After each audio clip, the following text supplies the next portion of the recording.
Cek, cek. Ayo Bapak silakan masuk ke dalam. Yuk, yuk yang di luar. Baik, assalamualaikum warahmatullahi wabarakatuh. Alhamdulillahirabbil alamin wassalatu wassalamu asrofil anbiya wal mursalin Sayyidina Muhammadin wa ala alihi washabihi ajmain amma ba'du. Rabbi sadri sholli wa yassirli amri wahlul 'uqdatam min lisani yafqahul qawli. Raditu billahi robban wa bil islami dinan wa bi Muhammadin nabiyyan wa rasulan. Selamat malam Bapak Ibu, salam sejahtera buat kita semua. Alhamdulillah kita ketemu lagi di acara testimoni dan pencerahan bersama Bapak Haji Dewi Susanto di rumah doa anak yatim di atas kandang Embe ya. Inilah aula seminar pencerahan satu-satunya di Indonesia, mungkin di dunia, yang di atas kandang kambing ya. Di tempat lain ada nggak? Nggak ada kan? Hanya di RDAY. Oh ya, Bapak Ibu tahu RDAY ini dari mana? Dari YouTube. Hah? Dari TikTok. Iya, ini udah pernah kesini atau baru? Baru, banyak yang baru ya.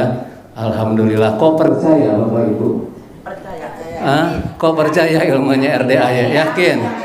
Oh, yakinnya di mananya? Oh, pokoknya yakin ya. Oh, iya. Ilmunya, emang apa yang diajarin Pak Haji? Orang suruh colek-colek kok. Colek-colek, cawe-cawe kan, remas-remas. Aduh, ya Allah ya Rabbi. Ya Bapak Ibu, terima kasih atas kehadirannya.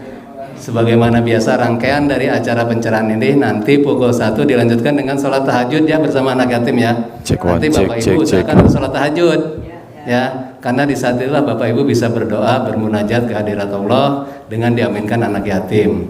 Dan anak yatim di RDAY ini istimewa Bapak Ibu, yang tidak akan kita jumpai di luar sana, karena kita punya tiga kategori anak yatim. Belum anak yatim itu masih balita, yang dia jadi yatim ketika masih di kandungan perut ibunya. Kalau istilah Pak Haji itu yatim kurung, jadi yatim ketika masih terkurung di perut ibunya, seperti baginda Nabi Muhammad ya. Yang kedua, yatim tahajud, yatim yang setiap hari tugasnya tahajud. Tapi rata-rata di RDAY ya semua yatimnya tahajud karena kena giliran kan. Terus yang ketiga, yatim umroh, yatim yang kecil-kecil sudah berangkat umroh. Bapak Ibu ada yang sudah umroh? Belum, banyak yang belum. Pengen ikut umroh sama anak yatim? Tahu syaratnya kata Pak Haji? Apa coba? Punya alat kelamin? Emang Ibu punya? Oh punya. Masih bulan nggak? Nggak tahu ya. Syaratnya mudah kok, punya alat kelamin. Soalnya nanti bingung kalau nggak punya alat kelamin ya. Ini perempuan apa laki-laki, ini gimana pakaian ihramnya, gimana nanti syarat-syaratnya. Terus apa yang sudah Bapak Ibu jalankan tentang ilmu RDAY? Banyak, mandi malam, terus tahajud, senyum.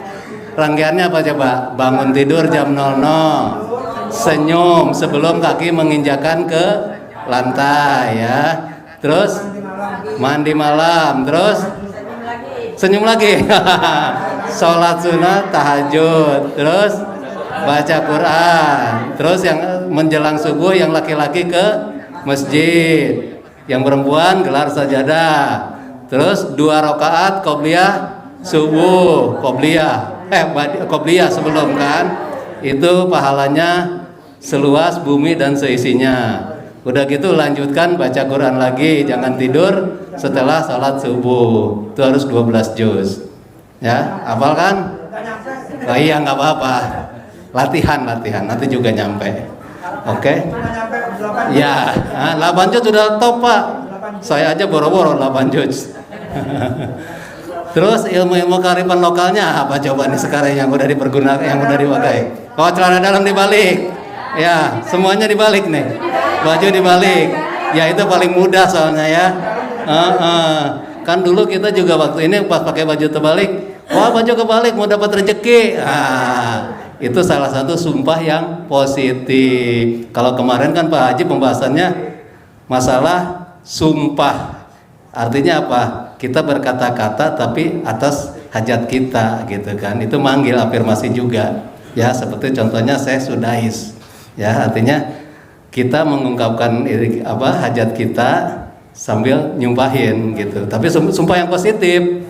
Karena bukan apa-apa, ucapan adalah doa. Terutama seorang ibu ke anak. Ya, itu harus hati-hati juga ya. Oke, mungkin itu aja karena Pak Haji udah ada di sini. Kita langsung aja ya lanjutkan. Monggo Pak Haji, waktu dan tempat kami persilakan.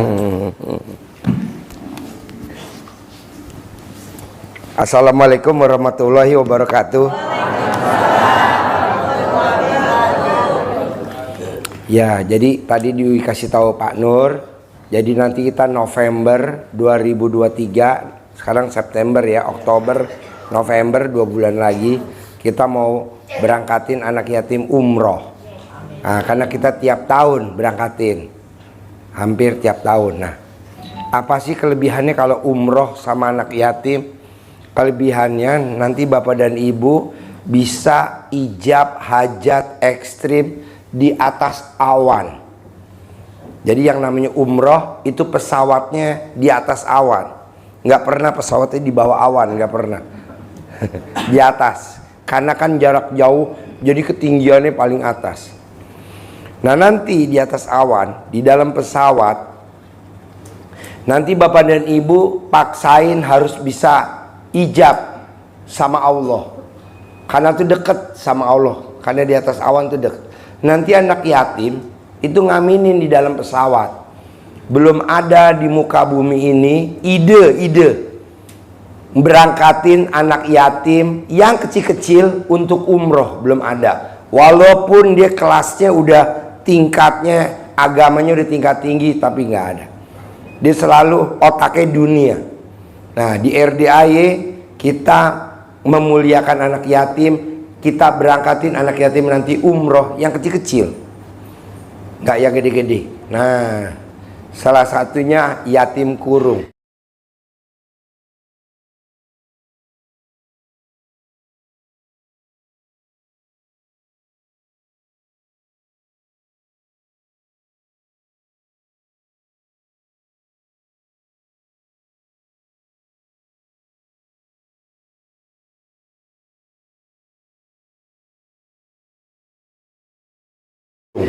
Anak yatim kurung tuh anak yatim yang ditinggal papahnya meninggal masih dalam perut ibunya, seperti Nabi Muhammad SAW.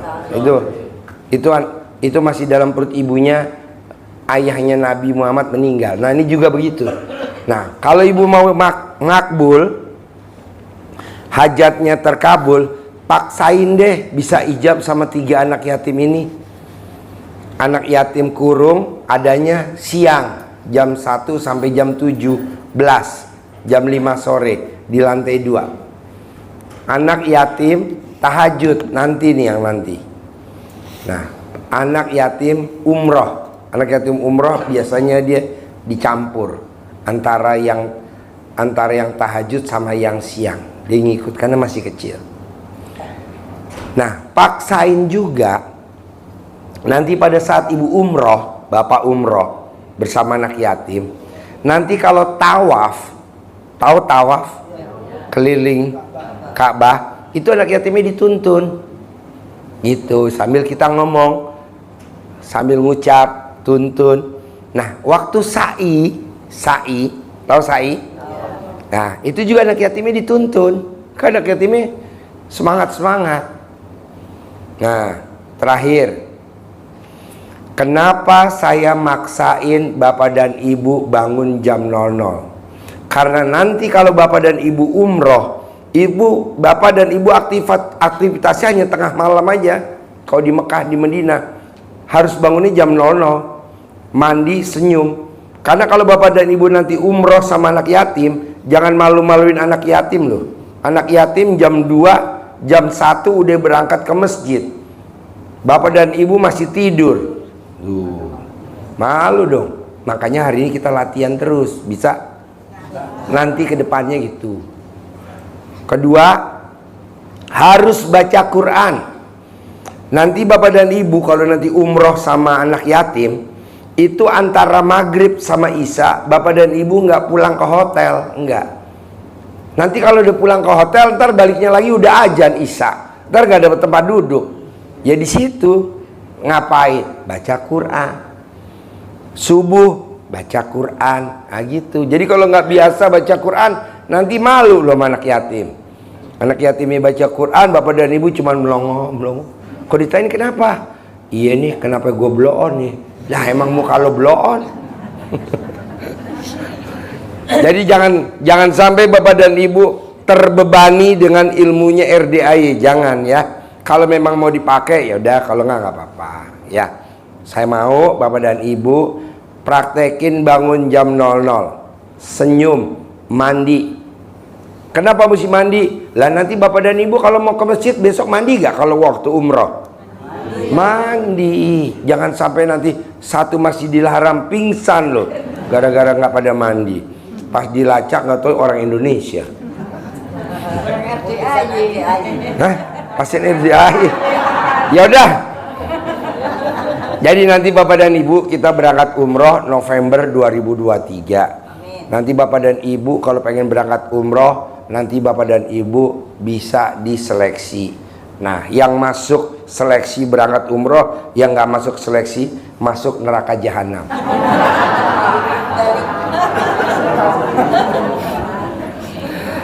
Gimana syaratnya bisa terseleksi? Itu ada panitianya, bukan saya. Salah satunya nanti anak yatim lihat. Mau. Nah, coba bapak dan ibu gosok dong mukanya pakai celana dalam bekas ibu pakai atau bapak 99, biar orang lihat bapak dan ibu menarik. Nggak hanya diseleksi di kita, maksudnya di luar juga. Kalau bapak dan ibu ketemu sama temen, bawaannya pengen nyangonin duit, bawaannya pengen kasih PO, bawaannya pengen kasih order, daripada bapak dan ibu ngemis-ngemis. Bos, ada orderan gak bos? Buat apa ngemis-ngemis? Udah aja muka kita digosok, bonusnya kan glowing.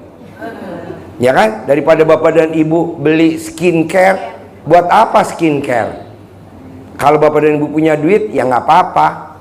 Kalau nggak punya, nah kedua, sekarang ibu pakai skincare, besok kalau ibu nggak pakai skincare, apa nggak mukanya item-item, flek semua? Kalau ini kan enggak, cara dalam alami gitu. Cara ngetesnya ibu sekarang pakai skincare nih, terus besok coba tes libur nggak pakai, ada fleknya dong, pasti kan? Nah kalau pakai cara dalam alami, pakai. Nah coba dulu, nggak usah lama-lama pak, bu, 99 hari aja. Nanti temen ibu yang nggak pernah ketemu, pangling nggak lihat wajah ibu, ih kok mukanya sekarang imut-imut kayak bayi kucing.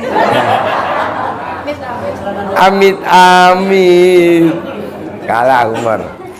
Ya, nah kedua, saya udah maksa tamu-tamu udah 8 hari kalau nggak salah, saya suruh sedekah ekstrim. Kalau memang hajatnya ekstrim. Tapi kalau hajatnya nggak ekstrim, nggak usahlah, sedekah seikhlasnya aja. Nah, sedekah seisi dompet, sedekah seisi kantong. Ibu dan bapak hari ini bawa berapa uangnya tuh? 18.000 ji. Nah, berani gak disedekain semuanya untuk hajat ekstrimnya bapak dan ibu? Berani? Ya udah kerjain. Ji, saya pas tahu aja lo Ji, gua habis nagih kontrakan nih, bawa duit 7 juta. Nah, lu berani ya lu? Itu kalau memang hajatnya ekstrim. Tapi kalau hajatnya nggak ekstrim, ya sedekahnya seikhlasnya. Pak Haji, kalau aku lagi nonton nih, aku juga punya dong seisi dompet. Bisa gak aku transfer Pak Haji senilai seisi dompet, senilai seisi kantong saya yang ada di laci? Boleh. Sedek transfer, tinggal hajatnya apa. Oke? Nah, kedua, ketiga, banyak tamu-tamu yang mau privat. Karena 100% kalau privat pasti terkabul, karena kan di mapping sama saya pelan-pelan. Oh, lu begini. Oh, ya begini. Kayak tadi kita privat, Bu. di Livingwood di Alam Sutra. Tadi kita tanyain satu-satu. Ibu mau tahu Bu, tadi yang privat semuanya gadis-gadis muda-muda belia dari Medan. Wow, luar biasa. Iya, cantik-cantik. Iyalah namanya gadis, cantik lah Bu. Pas saya lihat KTP-nya saya pingsan. Hah? 82 tahun. Hah? 70. Paling muda 68 tahun. Iya, tadi kita di Rembulan, di restoran Rembulan. Berenam dari Medan, dia jauh-jauh dari Medan, dia privat. Nah, umurnya sekitar 80-an, 70-an, paling muda 68. Tapi enak tuh, kita mapping, kita ngobrol dari jam 1 dari jam 10 sampai jam 1, setengah 2. Nah, Bapak dan Ibu, saya mau, Bapak dan Ibu juga saya mau privat, tapi praktek dulu ilmu RDAY. Jadi saya tanya, Ibu umurnya berapa? 68 tahun. Apa yang udah Ibu praktekin ilmu RDAY? Kaki saya sakit Pak Haji, ini saya udah 2 hari saya centongin, alhamdulillah ada sembuh. Nah, saya mau tuh kayak gitu. Tapi kalau Bapak dan Ibu belum praktekin ilmu RDAY, ilmu kearifan lokal, lah gimana mau ngobrol? Yang ada kita ngomongnya ngak-nguk. Apaan? Bisa gak dipraktekin dulu? Iya, mau istilah ilmu kearifan lokal, mau meraktekin ilmu bangun jam 00, mau meraktekin ngasih makan kucing, mau meraktekin ilmu ngasih makan semut, mau meraktekin ilmu ngasih makan burung, kayak Pak Yusuf Hamka. Kenal kan Pak Yusuf Hamka yang punya jalan tol Citra Marga Nusa Pala Persada? Itu dia sedekahnya burung. Nah, Bapak dan Ibu praktekin. Kalau dia mungkin punya burung, Bapak dan Ibu nggak punya, pakai burung gereja, pakai burung apa aja deh. Nah, itu kan cuma syarat doang ya. Oke? Nah, hari ini saya ulangi lagi, kalau Bapak dan Ibu sakit gigi, kalau punya uang boleh berobat. Tapi kalau nggak punya uang, colek pakai jari kiri alat kelamin Bapak dan Ibu, taruh di gigi. Ya kan? Udah tahu kan? Nah, gusinya juga. Kalau Bapak dan Ibu punya anak, keponakan, ipar, sepupu yang perempuan hamil, tak harus sesar karena sungsang, pakai celananya suaminya diikat di leher. Kalau celana suaminya atau celananya yang buntingin, ya kan bisa aja yang buntingin bukan suaminya. Kok Masya Allah? Siapa bilang? Alhamdulillah. Kok Masya Allah? Alhamdulillah. Bapak dan Ibu, ingat gak zaman dulu kita kecil, kalau kita lari-lari jedotan, palanya benjol, Bapak dan Ibu obatnya apa? Rambut mamahnya diuyek, jilatin, atau bajunya digigit-gigit, terus diginiin. Atau lari ke dapur, ambil nasi anget, taruh di kain, taruh di sini, betul? Nah, ilmu ini bukan ilmu aliran sesat, bukan. Ini ilmu kearifan lokal, ya, betul? Nah, terus kalau Bapak dan Ibu sakit kelenjar getah bening, pakai ludah bangun tidur sebelum kakinya nginjak lantai, colek taruh di sini, colek taruh di sini, colek taruh di sini. Batu empedu, ambil kelapa hijau, masukin ke dalam panci, kasih air, panasin sampai mendidih. Setelah bergejolak, kelapanya diambil, kelapanya dikupas, langsung diminum air kelapanya sehari 3 kali selama 9 hari. Jadi ngisepnya seperti Bapak nyium pasangannya.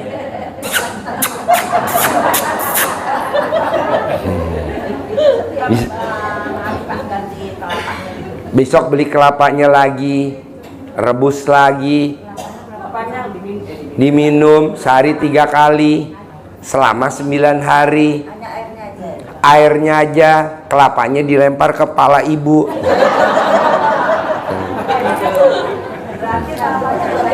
Kelapa hijau, tahu gak kelapa hijau? Yang beli harganya berapa kelapa hijau?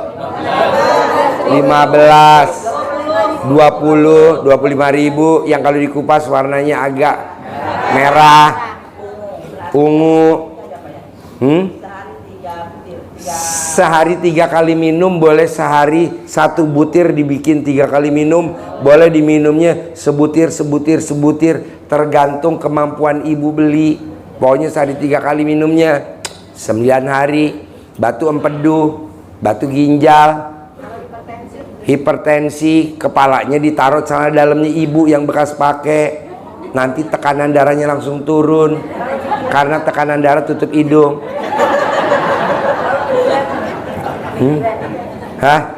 Migrain, celana ibu diikat di kepala kalau migrain.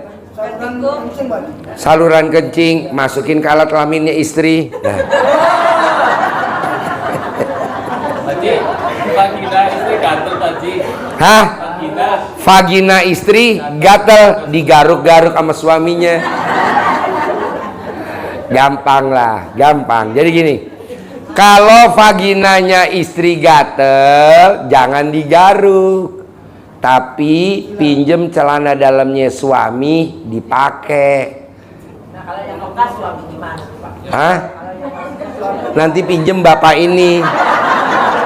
Kan yang nanya dia. Lu nanya, ya lu tukeran aja. Tepuk tangan dong. Awalnya kan yang nanya dia. Kalau istrinya memeknya gatel, obatnya apa? Ya pakai celana dalam istrinya. Kata dia, kalau nggak punya suami gimana? Cocok bener dah lo, tukeran. Udah duduknya sama. Lo duduk aja, gue yang copotin celana dalam lo. Ntar gue tuker ke dia.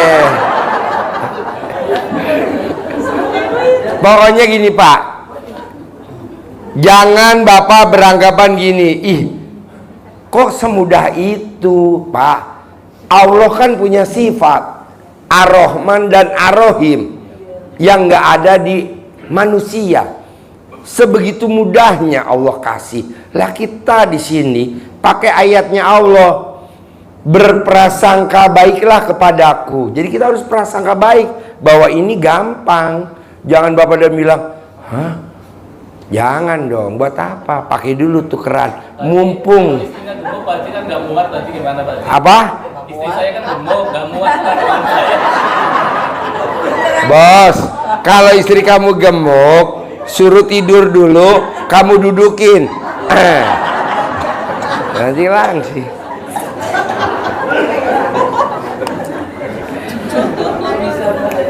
Gampang lah bos. Celana dalam kamu kan makainya kan nggak usah harus kayak gitu. Digunting dulu aja, kasih celah. Yang penting kan make gitu. Jangan kasihan istri kamu gemuk terus celana dalam kamu kan kecil. Kasihan, jangan sampai dia atas napas bawah nggak napas.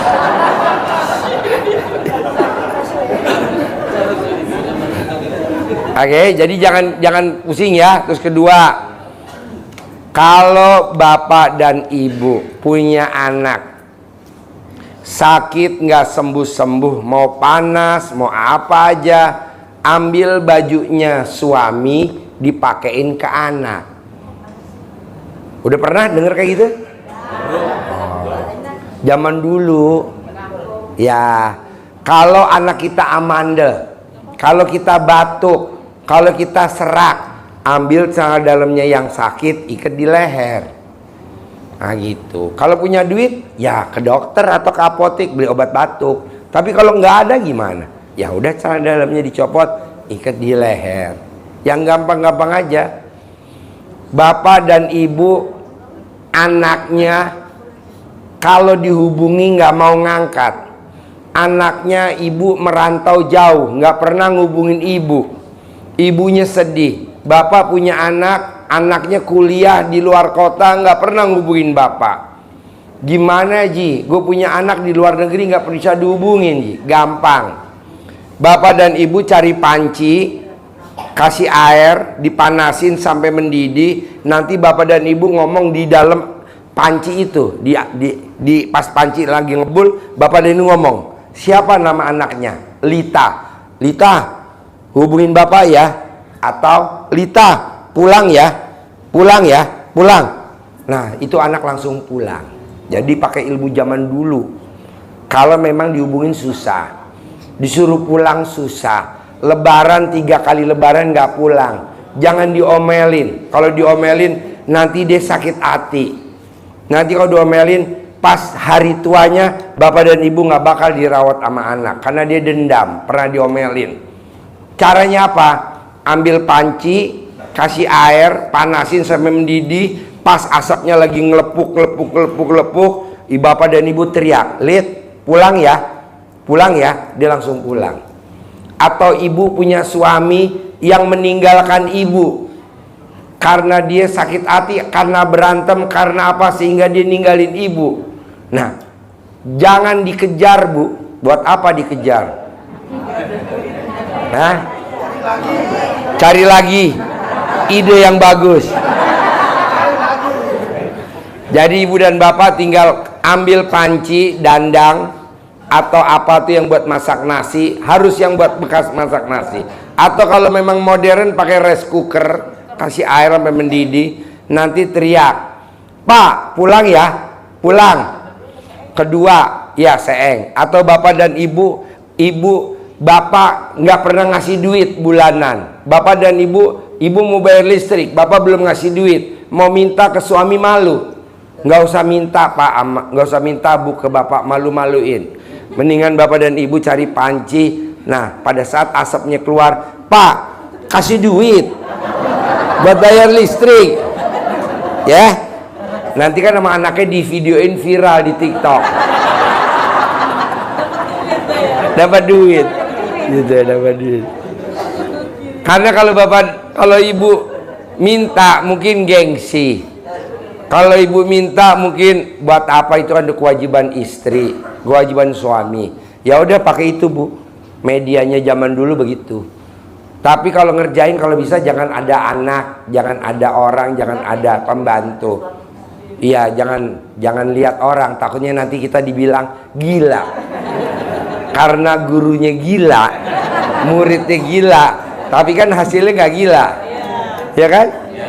Jadi ini ilmu zaman dulu banget. Zaman dulu belum ada handphone, belum ada pager, belum ada telegram, pakai itu. Bisa? Ya, gampang kan? Jangan, ibu udah ngalamin? Udah? Oh, pantasan kalau kayak panci. Zaman dulu lagi kecil.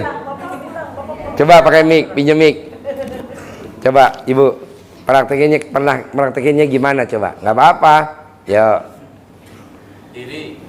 Jangan tak kelihatan alat kelaminnya. Gimana? Ini Pak. Man, shoot man. Dulu Gimana lagi. ibu praktekinnya? Dulu gimana cara manggil bapaknya kalau mau pulang? Bapak saya. Kan belum ada HP, belum ada pager. Oh, masih saya boro-boro masak aja pakai dapur kayu. Ya. Di dandang itu, di seeng itu, kata emak Seeng saya, tahu seeng? Seeng. Dandang yang buat masak nasi yang dari tembaga. Dari tembaga. Kata saya, Deketin mic Bu, deketin mic, deketin. Meh, kok bapak nggak datang-datang ya? Saya kangen, udah sebulan.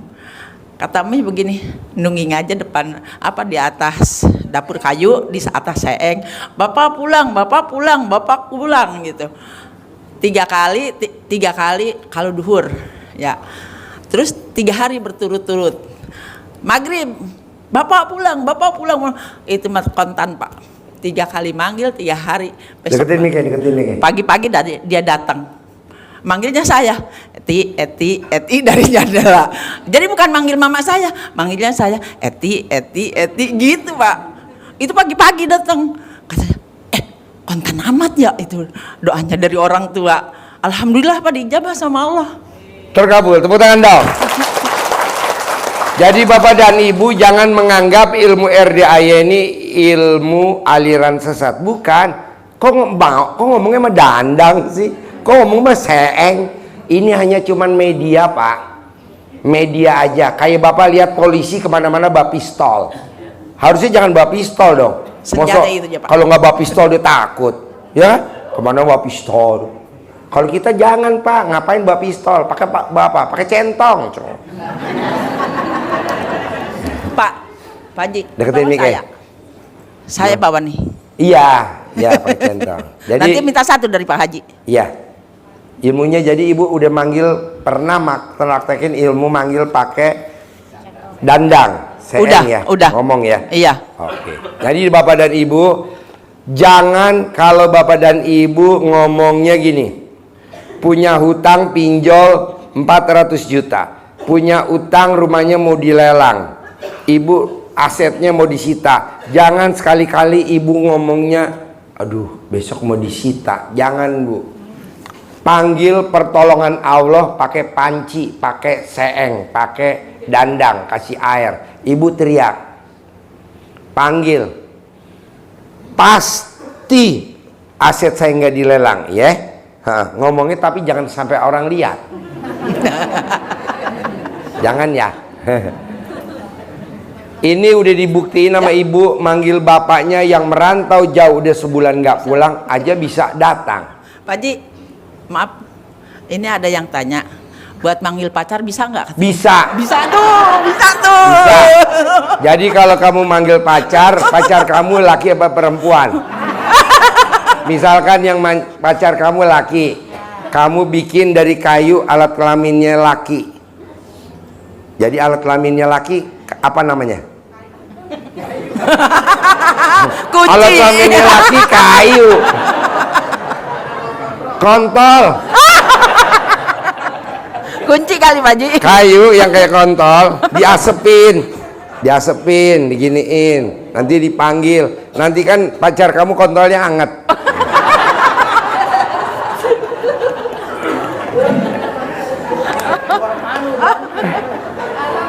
Oke? Ya. Pokoknya maksud saya Pak, ini di jam 11 malam. Jangan serius ya. Yang penting kan terkabul ya. Iya, atau kita dong. Ngapain ngomong serius-serius? Orang yang ngabulin Allah. Allah aja sama kita bahasanya aja sayang kok. Ada Ar-Rahman dan Ar-Rahim. Kita kadang kalau berobat pura-pura jaim. Ujung-ujungnya suruh bayar ya. Suruh bayar gak? Bayarlah. Apakah beli air minum lah 20.000 ataukah beli inilah. Janganlah, kalau bisa jangan. Lebih baik tamu yang hadir kita gratisin. Gimana kalau mau minum? Ya kasih selangkran lah. Sep. Yo atur man yang mau nanya kasih mic-nya. Pak Haji nanya Pak Haji. Boleh.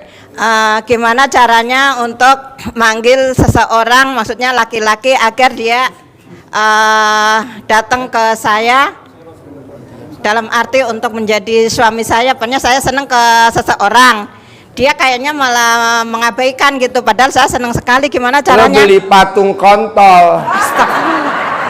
Di mana belinya? Ada gak yang jual? Ada banyak ya. Nah, lo namain tuh kontolnya pakai spidol. Namanya siapa yang kamu mau panggil? Teguh Triasmanto. Teguh Riasmanto. Nomor HP-nya berapa? Orang butuh Pak. Orang butuh. Orang butuh. Iya, saya Sukoharjo. Nggih, kula Pituruh. Oh, Pituruh. Iya. Desa apa? Desa Kali Gintung. Desa Kali Gintung. Gintung. Cah Gunung. Oke. Iya. Ada gak nomornya Teguh? Ada. Yuk, sini. Sutman.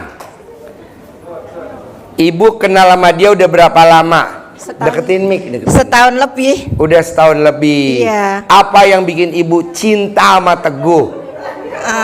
Orangnya baik, santun, lembut. Pokoknya bagus lah Pak menurut saya. Kontolnya ngaceng nggak? Banget. Banget. Yes. Kalau sekarang sini. Kalau sekarang bulan September, kapan terakhir ibu pegang kontolnya dia? September yang lalu juga. September yang lalu. Iya. Yes. Jadi awalnya dia kan berstatus duda cerai mati, saya pun janda cerai mati. Saya diperkenalkan oleh teman dan saat itu dia ngebet banget mengajak nikah. Begitu kita sudah ketemuan, sudah pernah jalan bareng, kok lama-lama dia kayak menghindar, Pak. Padahal saya seneng banget sama orang itu, Pak. Wah, iya. Pejabat, Pak, di Kecamatan Butuh, pejabat. di Iya, Kecamatan di Butuh. Pemda, ya. Kemarin Oh. Kecamatan Pitoro. Ya. Ini sebulan yang lalu baru pindah ke Kecamatan Butuh. Oh iya. Namanya siapa? Coba lihat di shoot. Namanya siapa? Yang ibu mau panggil pakai alat kelamin. Bismillah. Alhamdulillah. Nama yang saya cintai, yang saya sayangi namanya Teguh Triasmanto. Dia kerja di mana? Dia bekerja di pemerintahan di Kecamatan Butuh. Dia seorang pejabat atau eselon yang enggak kasih. Iya, kasih. Nomor HP-nya berapa? Lupa sih, Pak, kalau nggak megang. Oh iya, kamu pegang alat kelaminnya dia kapan terakhir? September, Pak, September yang lalu. Ya udah, nanti kamu panggil, diasepin, diairin, nanti dia anget, nanti ngelubungin ibu, langsung Amin. nanti ibu dikawinin di bawah pohon toge. Ya, Maunya duduk. beneran, Pak, ya? Ya. Amin, terima kasih, Yo. Pak. Ada lagi mau nanya? Sampai Haji, Ya. Assalamualaikum. Nama saya Subhi dari Pemalang. Pertanyaannya Mau apa? Bagaimana cara meluluhkan hati seorang istri biar satu frekuensi dengan saya, Pak Haji? Karena Gap. istri saya belum percaya sama ilmu RDA ya, Pak Haji. Gampang lah. Ini saya lakukan sama istri saya. Jadi kalau istri lagi tidur, colek kepala kontol bapak, taruh di bibirnya istri. Saya juga begitu, kalau saya tidur, istri saya colek alat kelaminnya dia, taruh di bibir saya. Berapa kali, Pak Haji? Hah? Berapa kali? Sampai kontol lo copot. 9 kali. 9 kali. Siap, Pak Haji. Oke? Terus Ya. kedua, Pak Haji, saya pengen sedekah subuh tapi nggak punya uang, Pak Haji. Apakah saya harus hutang untuk sedekah subuh, Pak Haji, sama Iyalah. barokah, Pak Haji? Ya, ngutang. Maksain hutang nggak apa-apa, Pak Haji? Nggak apa-apa. Kan lo juara 1 kalau suruh ngutang. Siap. Yuk, yang mau nanya lagi?